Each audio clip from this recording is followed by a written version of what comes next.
η ψηφιακή πόλη. Νομίζω ότι είναι το χρέος μας στους μαθητές, στη νέα γενιά.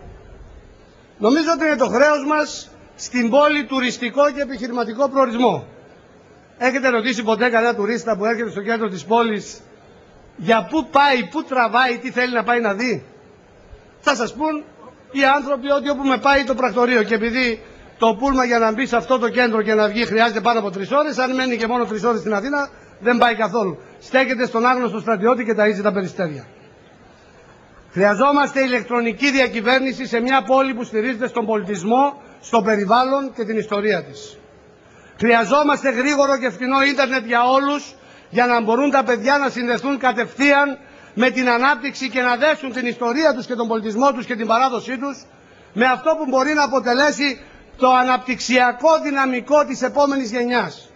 Αυτή η πόλη πρέπει να ξαναγίνει νεανική, να δώσει στους νέους, για να έρθω στο τελευταίο, τη δυνατότητα, την ευκαιρία να βγούνε παντού και μπροστά. Είναι αυτοί που μπορούν να ανατρέπουν καθεστώτα.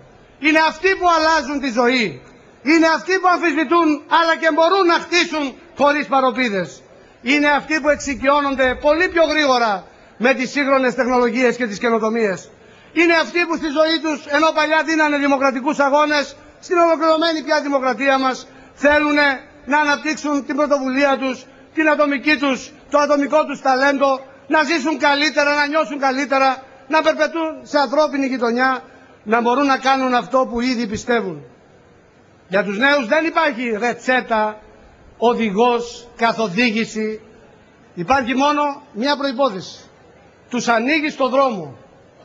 Εμείς λοιπόν θα ανοίξουμε το δρόμο στο οξυγόνο της πρωτεύουσας, που είναι οι νέες και οι νέοι αυτής της πόλης, για να έρθουν παντού και μπροστά, να δώσουν με τη δική τους φραγίδα, με το δικό τους πιστεύω, με τις δικές τους αξίες υπόσταση σε μια κοινωνία αξιών και σε μια πόλη άξια να ζήσει.